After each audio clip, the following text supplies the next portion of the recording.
Halo,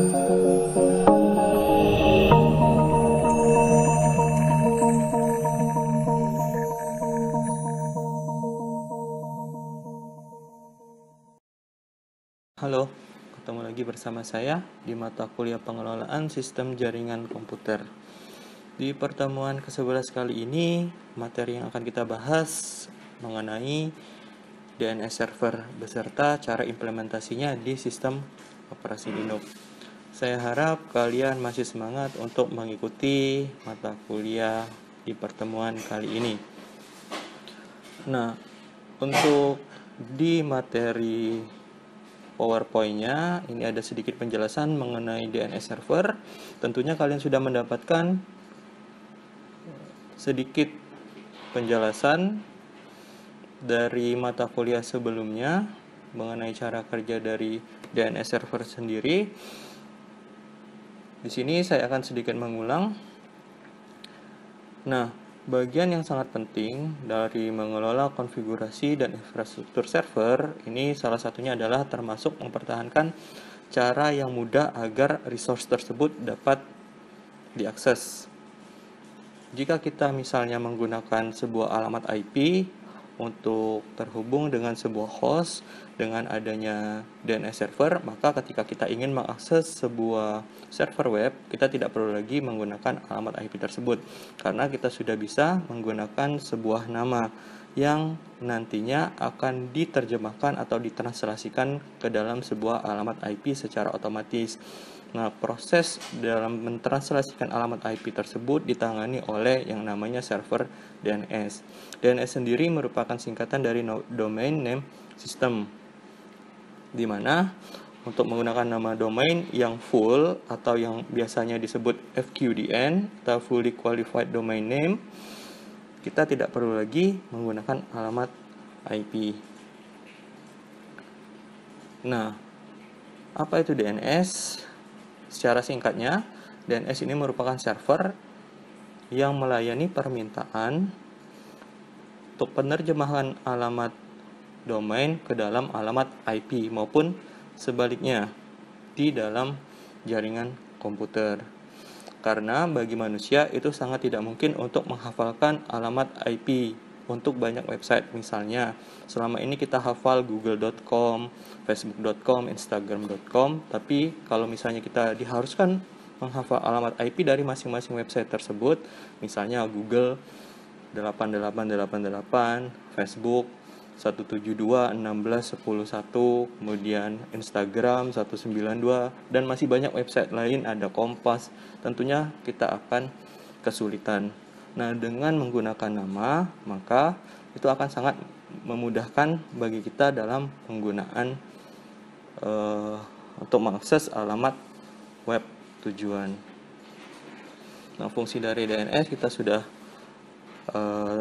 bahas tadi, ada di pengertian, tetapi di sini fungsi lain dari DNS adalah memberikan informasi tentang suatu host ke seluruh internet. Jika dulu sebelum adanya DNS, maka pengupdatean untuk sebuah domain itu tidak terdistribusi. Jadi masing-masing host itu harus memasukkan alamat domainnya ke dalam host.txt.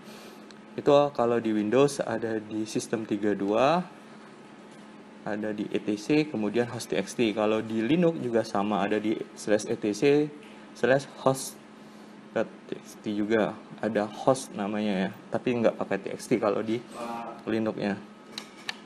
Nah, kalau misalnya kita lihat di bagian ini, cara kerja dari DNS ini ada dua, ada primary name server dan secondary.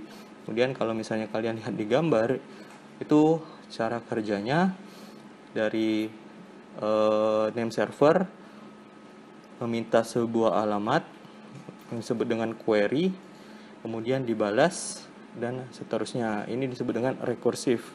Apa itu rekursif? Saya akan memberikan contoh. Misalnya ada sebuah DNS rekursor. Kemudian DNS ini mencari di manakah alamat www.wikipedia.org. Nah, langkah pertama, kalau dia tidak memiliki informasi tersebut, dia akan bertanya dengan root server. Nah, di root server, dia akan memberikan informasi, coba tanya ke alamat 204.74.112.1, di mana alamat 204.74.112.1 ini merupakan name server untuk .org atau .org tadi, karena yang ingin kita akses adalah wikipedia.org. Nah, setelah kita mendapatkan informasi di mana letak .org, maka name server.org itu akan memberikan informasi lagi. Coba akses misalnya ke alamat ini, di mana ternyata informasi yang diberikan yaitu alamat 207.142.131.234 itu merupakan name server dari wikipedia.org.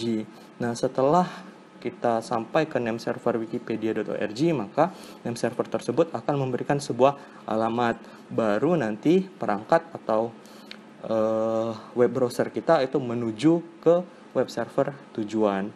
Jadi karena prosesnya yang sangat cepat, biasanya loading sebuah web itu kita tidak terasa bahwa ternyata kita ada di balik itu proses yang sedikit rumit untuk meminta menerjemahkan dari alamat domain ke alamat IP web server tujuan. Nah, akan tetapi karena Windows memiliki kemampuan untuk menyimpan database DNS secara lokal di web browser, hal ini akan sedikit memudahkan bagi pengguna, karena apabila kita sudah pernah menyimpan atau mengunjungi sebuah alamat domain, maka untuk proses kedua kalinya biasanya kita tidak akan mengalami proses seperti itu tadi. Nah, proses seperti tadi apabila di browser kita itu tidak, atau di komputer di Windows sistem operasi kita di host txt tadi itu tidak ada informasi tersebut. Nah, ini DNS in the real world. Nah, your computer, ini berarti komputer kalian, kemudian di dalamnya ada operating system atau sistem operasi.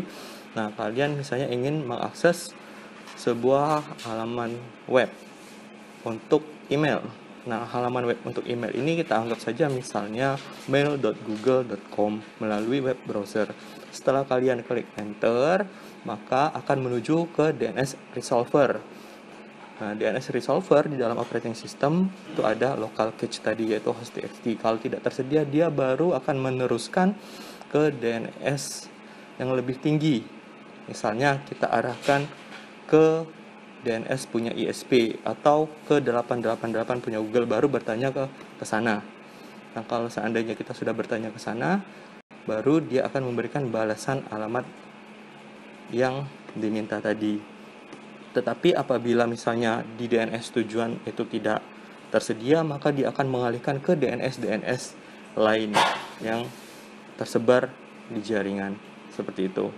Nah, apabila misalnya tidak ketemu dalam jangka waktu tertentu, biasanya akan diberikan balasan bahwa hostname itu unresolved, artinya tidak tersedia domain yang dituju. Berarti tidak ada nama domain atau nama web yang kalian ingin tuju di jaringan, seperti itu. Jadi pilihan kemungkinannya cuma dua, kalau dia ketemu akan diarahkan ke web server, kemudian muncul kontennya. Tapi kalau seandainya nama domainnya tidak tersedia, nanti akan diberikan balasan bahwa hostname-nya unresolved atau tidak bisa ditemukan. Kemudian ini masalah tentang DNS cache dan updating record. Ya, ada beberapa parameter seperti TTL atau time to live. Ini didefine atau didefinisikan oleh authoritative server. Fungsi TTL ini adalah lama waktu dia untuk biasanya menyimpan sebuah alamat domain. Nah, di dalam TTL ini mengandung parameter seperti serial, kemudian ada refresh, retry, expired, sama minimum. Di sini kalian bisa baca keterangan dari masing-masing parameter tersebut.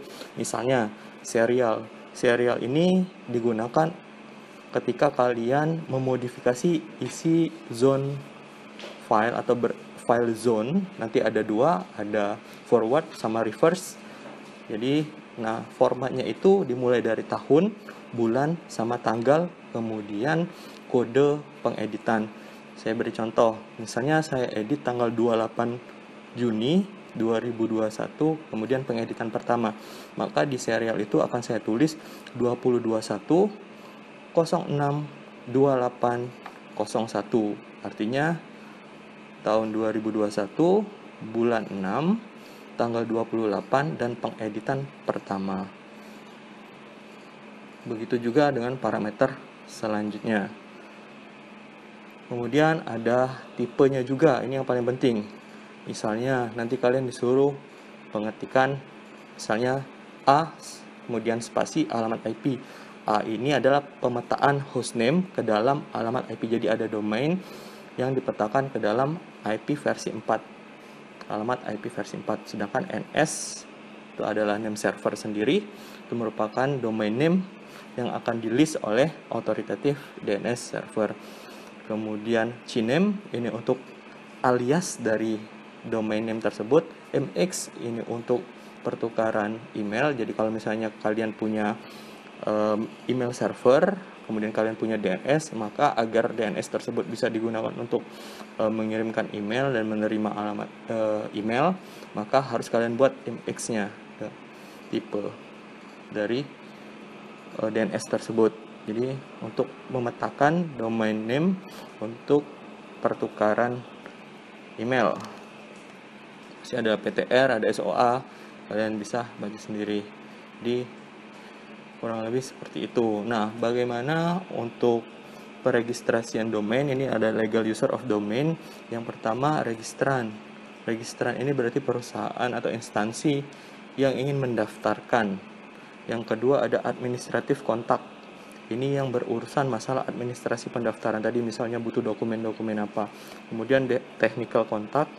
Ini biasanya terkait dengan masalah teknis, biasanya admin jaringan. Billing kontak, ini merupakan alamat penagihan. Kemudian nama domain itu sendiri atau name server itu sendiri. Nah, untuk mengetahui siapa registran, siapa technical kontak dari sebuah alamat domain, kalian bisa mencarinya di internet dengan menggunakan domain whois. Jadi di dalam whois itu kalian bisa tahu, misalnya kalian ingin mengetahui informasi mengenai Atmaluhur, ya ketik saja di whois itu atmaluhur.ac.id. Nah, untuk instalasi dari DNS server itu sendiri atau implementasi dari DNS itu sendiri di sistem operasi Linux, kita menggunakan yang namanya bin, paket bin. Apa itu bin atau bin 9? Jadi bin 9 ini sama seperti Apache untuk web server. Dia merupakan software atau perangkat lunak yang fungsinya itu menjalankan service dari permintaan alamat domain. Nah, bin itu sendiri singkatan dari Berkeley Internet Name Domain. Nah, bin ini yang paling banyak digunakan di sistem operasi Linux. Jadi semacam standar de facto-nya dari sistem operasi Linux, bin ini. Untuk instalasi sendiri sama seperti biasanya, kita harus terhubung ke internet. Kemudian kita bisa menggunakan perintah apt install, kemudian sebutkan namanya bin9 -y. Oke, kita akan coba saja.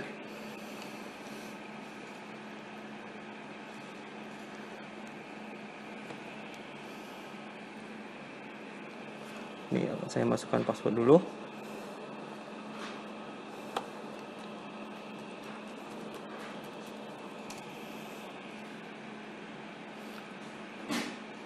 Kemudian kita masuk ke mode super user.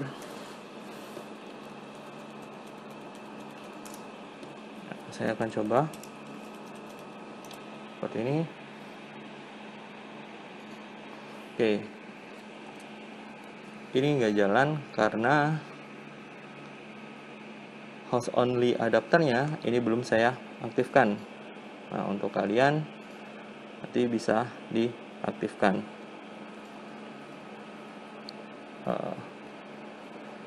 Bentar, saya akan aktifkan dulu.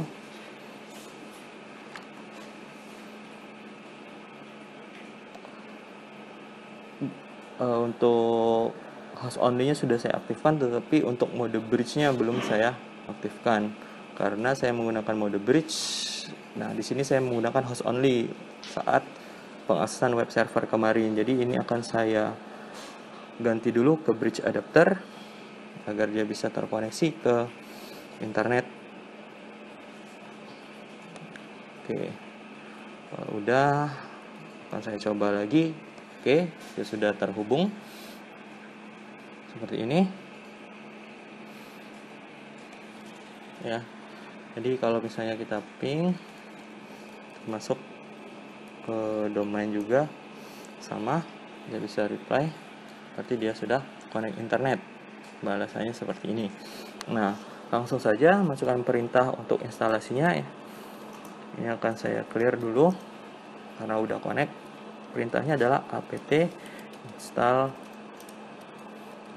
bin9-y. Kemudian kita tunggu prosesnya sampai selesai, mulai dari download, kemudian unpacking paket tersebut, kemudian ditata atau diinstal.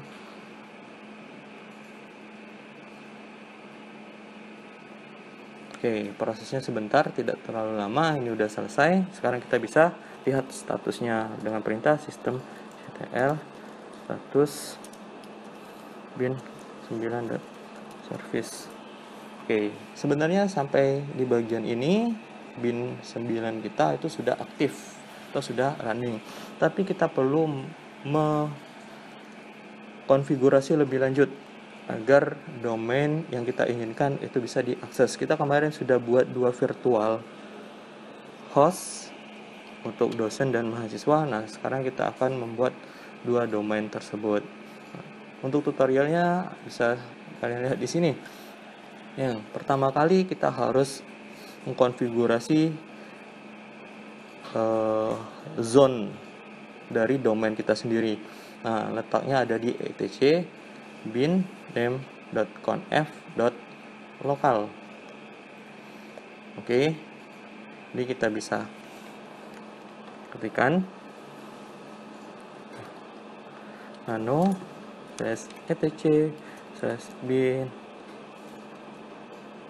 / di sini ada 2, ada bin, ada binaries, jadi kita ambil yang bin, kemudian name.conf.local.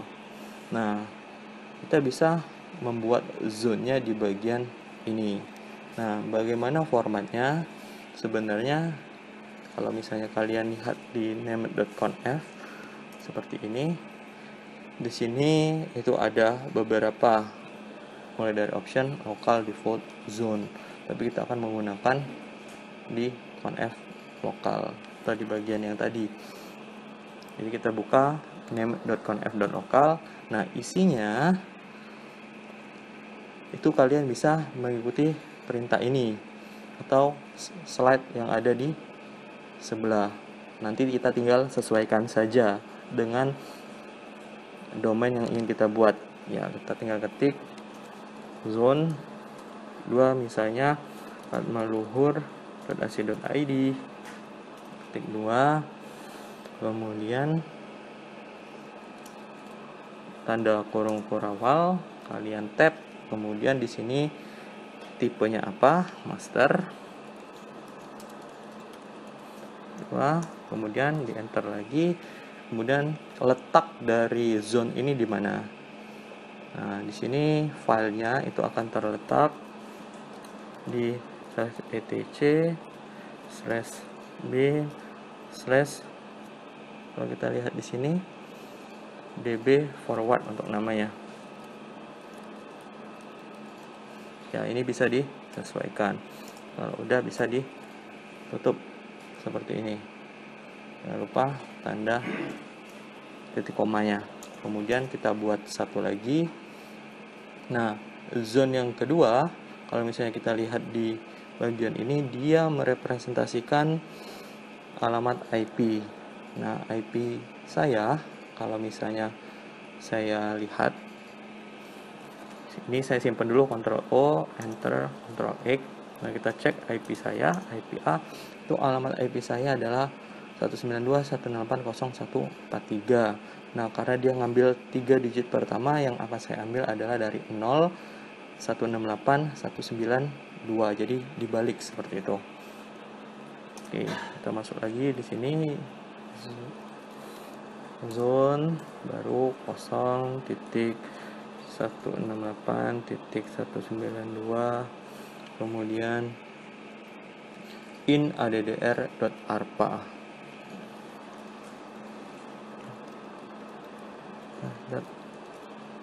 Arpa seperti ini. Kemudian ketik 2 lagi, tanda buka kurung, tentukan tipenya, nama, kemudian tentukan filenya.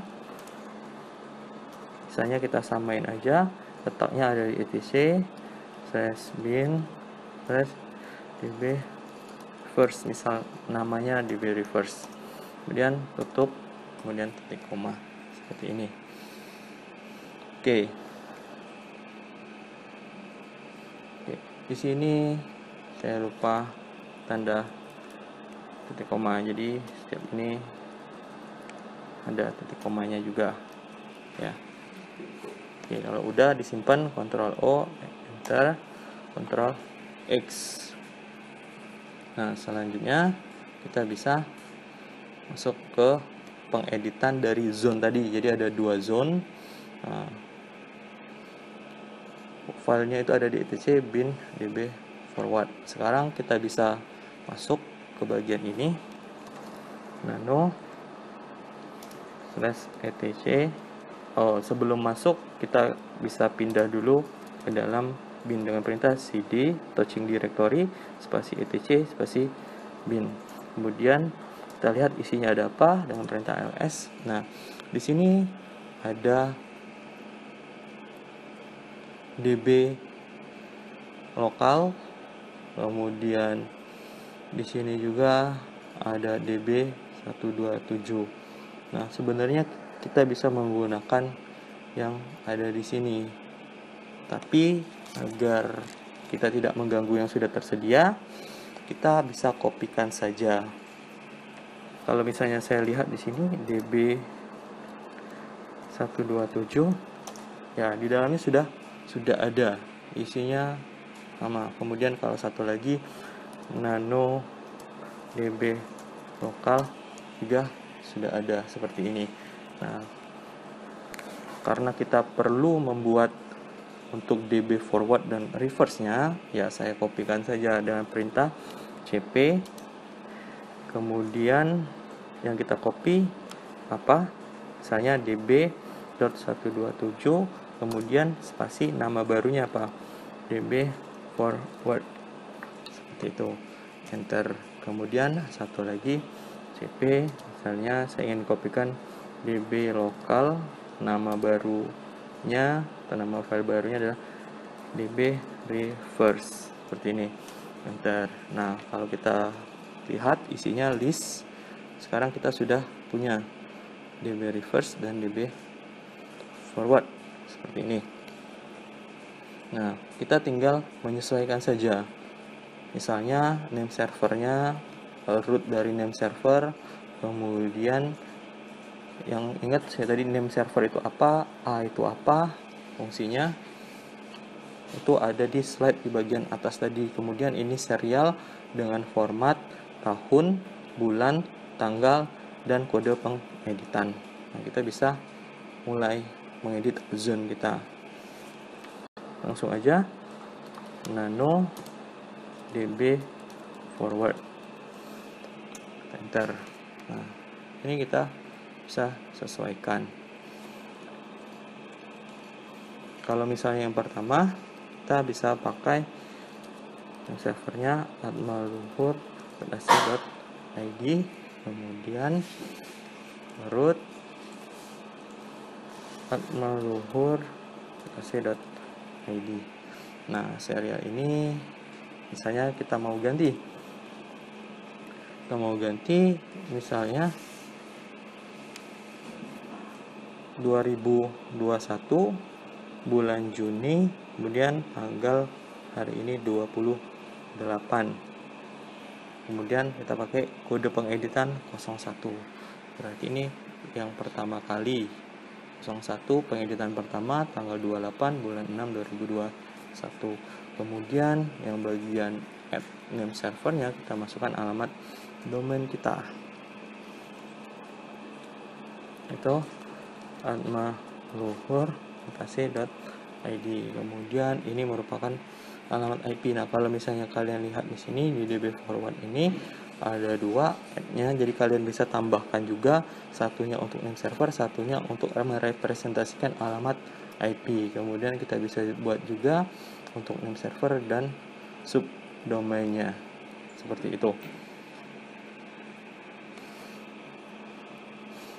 Jadi ini bisa kita ubah, kita sesuaikan. Ya kalau lupa ya tinggal lihat lagi kita pakainya. Nah, kemudian alamatnya apa. Kalau misalnya kita lihat di sini, kita alamat punya saya 192.168.0.143. Nanti punya kalian tinggal disesuaikan saja. Kemudian NS kita buat juga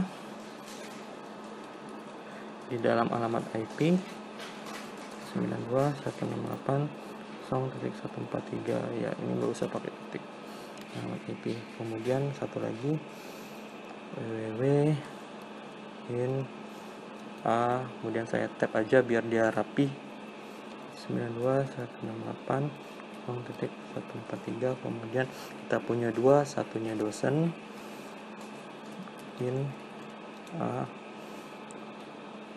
92.168.0.143 dan satunya adalah mahasiswa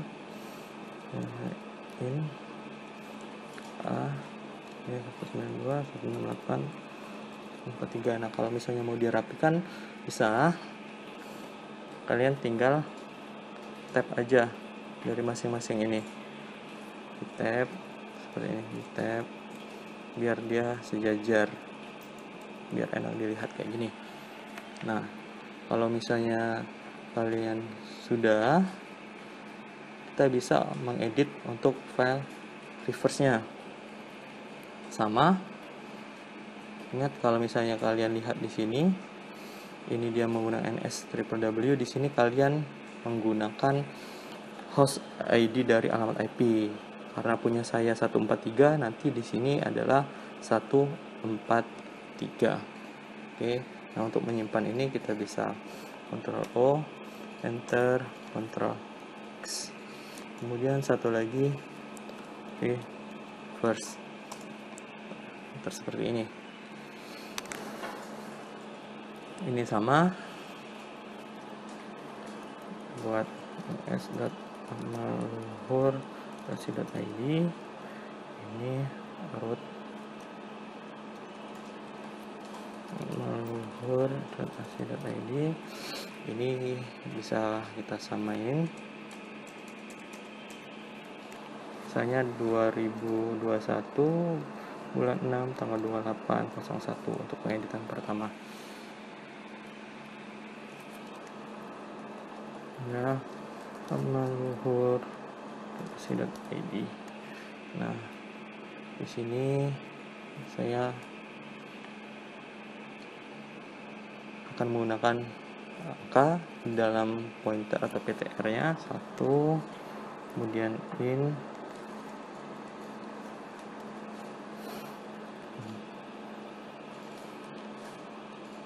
kita masukkan nih, bukan satu ya, ini 143 sesuai dengan namanya @maluhur.co.id.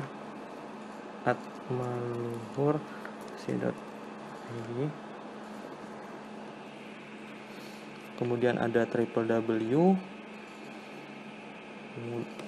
jangan lupa kita tidak pakai alias, kita bisa 143.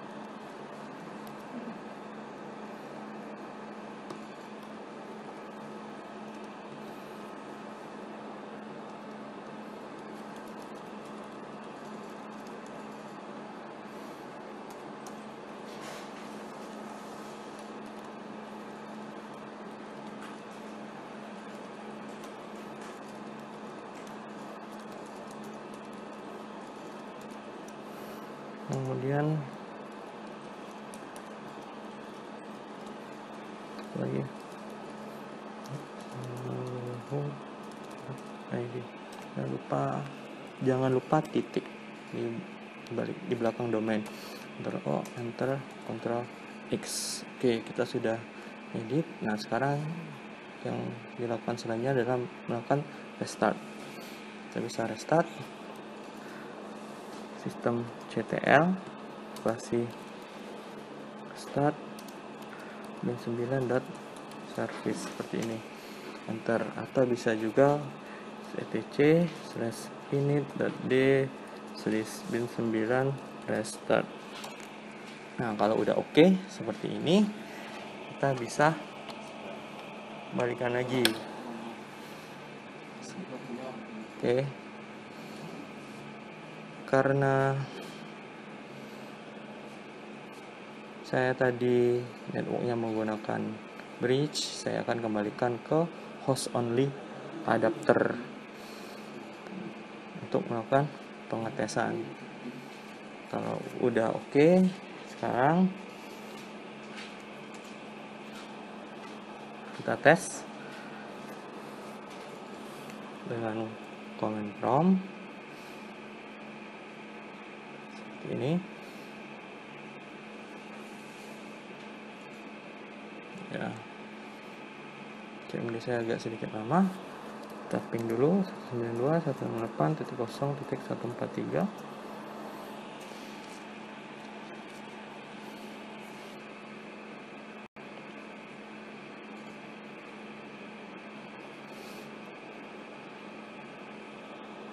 Oke, nah dia masih membaca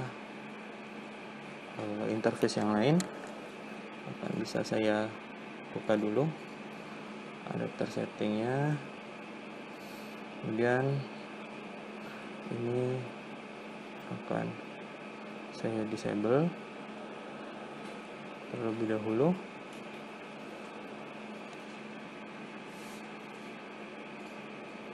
Kalau misalnya kita lihat di sini, oh, dia tidak dapat DHCP. Kita bisa request juga, kita disable dulu untuk virtual box only nya, kemudian kita enable lagi.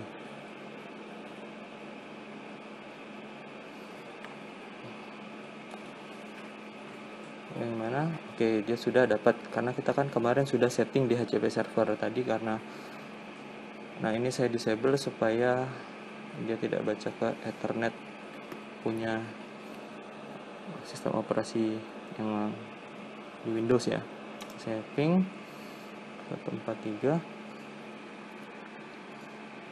Oke, udah reply. Berarti kita sudah connect atau sudah berhasil menghubungkan dari Windows ke VirtualBox, OS VirtualBox. Nah, karena dia udah reply, kita bisa tes nih dengan perintah ns lookup, misalnya @maluhur.ac.id. Tapi di sini kita harus ubah. Nah, ini pentingnya karena kita kemarin belum ada DNS. Kalau kita lihat di sini, DNS servernya kita mengarah ke 8888 sama 8844. Ini berarti masih mengarah ke internet. Nah, kita bisa ubah untuk cara cepatnya secara manual. Nanti kita akan ubah juga dari DHCP-nya agar bisa mengarah ke 143 tadi. Kita ubah yang ini aja, 192.168.0.143. Oke, close. Terus kita lihat di detail, DNS servernya sudah berubah ke 143. Nah, kalau udah seperti itu, ketika kita cari pakai perintah ns lookup, nah kita lihat apa balasannya ketika kita mencari. Nah, kalau misalnya kita lihat di sini, dia sempat ada timeout, tapi dia sudah ditemukan @maluhur ACID, alamatnya 192.168.0.143. Sekarang kalau misalnya kita akses nih dari bagian ini, enter http. Nah, ini kita sudah berhasil mengakses halaman domain utama. Nah, kemarin kita sudah buat satunya mahasiswa. Jadi mahasiswa.atmaluhur.ac.id. Saya enter. Ada tulisan kita bisa menggunakan domain mahasiswa Atmaluhur. Virtual host mahasiswa yang buat sudah berhasil. Kemudian satu lagi dosen.atmaluhur.ac.id. Oke, virtual host dosen yang sudah dibuat berhasil. Jadi di web server kemarin kita sudah buat dua virtual host untuk dosen dan mahasiswa. Nah, saat ini kita sudah berhasil memetakan menggunakan alamat domain, baik itu untuk virtual host dosen dan virtual host mahasiswa. Jadi kita punya dua subdomain, yaitu subdomain dosen dan subdomain mahasiswa. Nah, materi kali ini cukup sampai di sini. Silahkan dipraktekkan menggunakan virtual box kalian masing-masing. Apabila ada pertanyaan, silahkan ajukan melalui Classroom atau langsung melalui WA ke saya. Jangan lupa dikerjakan tugasnya. Di bagian slide terakhir ada bagian tugas, dikumpulkan sesuai waktu yang ditentukan. Terima kasih, selalu jaga protokol kesehatan. Sampai jumpa di pertemuan selanjutnya. Salam budi luhur.